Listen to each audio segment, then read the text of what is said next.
Hello সকলকে, কেমন আছো তোমরা? আমি ভালো আছি। নিয়ে আসছি আর একটা ছোট্ট ব্লগ তোমাদের কাছে। যেহেতু ছট পূজা, তো ছট পূজা উপলক্ষে আমি কিন্তু রেডি হয়ে পড়েছি পুজো দেখতে যাব বলে। তো চলো যাওয়া যাক। প্রথমে তো রাস্তায় এসে দেখি রাস্তা খালি, পরে দেখতে পেলাম বুনুরা আসছে, ওরা যদিও ঘাটের জন্য বেরিয়েছে। তো ওদের সাথে আমিও রওনা দিলাম ছট পূজা দেখতে। আর আরাধ্যা আমার সাথে নেই, কারণ ও আগেই চলে গেছে ওর বান্ধবীর বাড়ি ছট পুজো দেখতে। তো আমি এখানে একাই রেডি হয়ে বেরিয়ে পড়েছি ছট পূজা দেখতে। চলো তোমাদের দেখায় আমাদের এখানে ঘাট কোন জায়গায় করেছে, কিভাবে করেছে। এটা হচ্ছে ঘাট। প্রথমে তো এসে দেখি পুরো খালি, তারপরে একে একে সকলে আসছে। প্রথমে তো ভাবছিলাম আমি যে আমি হয়তো পুজোটা মিস করে দেব, কিন্তু না, পুজো হতে হতে বেলা হয়ে গেল 5টা। এখানে সকলের এখন কাজের ছুটিবেলার টাইম, সবাই পাতি তুলে পাতি দিতে যাচ্ছে। পরে একে একে আমার বুনু, মা, বান্ধবীরা, দাদারা সবাই চলে আসলো ছট পূজা দেখতে।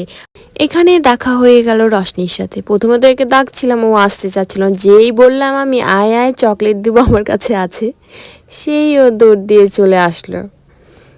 জানোই তো বাচ্চাদের চকলেট ফেভারিট। সকলে একে একে জলে নেমে পড়েছে পুজো করার জন্য, যেহেতু পুজোটা জলের মধ্যে নেমেই করতে হয়।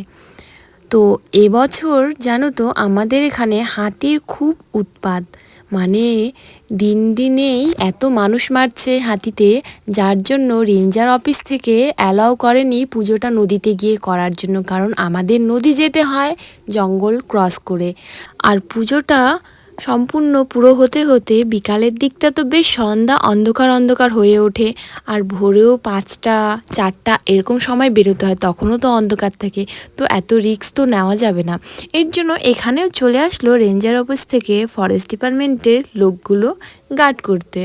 দেখেছ, এ এতটা ভয় বেড়ে গেছে মানুষের মনে, সত্যি। কিন্তু যদিও এটা ভয় পাওয়ারই কথা। তো যাই হোক, এখানে করেছে, তাও কিন্তু বেশ মজা হচ্ছে সত্যি। সকলেই দেখতে পাচ্ছে, নালে কজন যায় জঙ্গল পার করে পুজো দেখতে বলো। কিন্তু যাই হোক, আমরা কিন্তু প্রত্যেকটা বছর যেতাম ছোটোর থেকে। আর ছট পূজা মানেই তো ঠেকুয়া। যদিও ঠেকুয়া আমরা প্রত্যেকটা বাড়িতে আমরা নিজেরাও তৈরি করে খেতে পারি, কিন্তু গাইস, পুজোর ঠেকুয়াটার টেস্টই আলাদা থাকে, তাই না বলো? কার কার ভাল লাগে আমাকে জানাবে।